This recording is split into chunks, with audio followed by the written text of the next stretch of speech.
হাদিসের ভাষায় মূলত লাইলাতুন নিসফি মিন শাবান বা মধ্য শাবানের রাত। এই মধ্য শাবানের রাত, এ রাতের করণীয় বলতে আল্লাহ তাআলা এ রাতে বান্দাকে সাধারণ ক্ষমা ঘোষণা করেন হিংসুক এবং শিরকে লিপ্ত সে সমস্ত মানুষগুলো ছাড়া। অতএব কারো প্রতি শত্রুতা, বিদ্বেষ, হিংসা পোষণ করা কিংবা শিরক থেকে বেঁচে থাকাটা হলো আমাদের কর্তব্য, যাতে করে সাধারণ ক্ষমার আওতায় আমরা পড়তে পারি। এ রাতে সারা রাত জেগে নামাজ পড়ার জন্য স্পেশাল বা বিশেষ কোনো নির্দেশনা, কোনো বিশুদ্ধ হাদিস দ্বারা প্রমাণিত হয়নি। তবে এ রাতের ফজিলত সম্পর্কিত আরো বিভিন্ন হাদিস বর্ণিত হয়েছে, যেগুলো বেশিরভাগই দঈফ।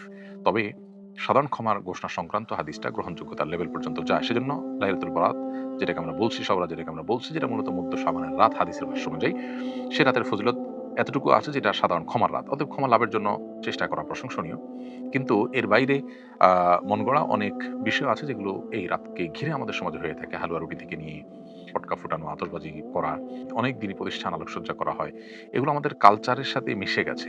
যদিও কোরআন হাদিসে এগুলো করার জন্য কোনো নির্দেশনা আমাদেরকে দেওয়া হয়নি। এগুলোকে ইবাদত মনে করে আমাদের করা উচিত হবে না। কারণ বিদআতের যে কনসেপ্ট শরীয়তের, সেই কনসেপ্টের আলোকে এগুলো আমরা করতে পারি না। বরং আমরা আল্লাহর কাছে সাধারণ ক্ষমা লাভের জন্য চেষ্টা করতে পারি।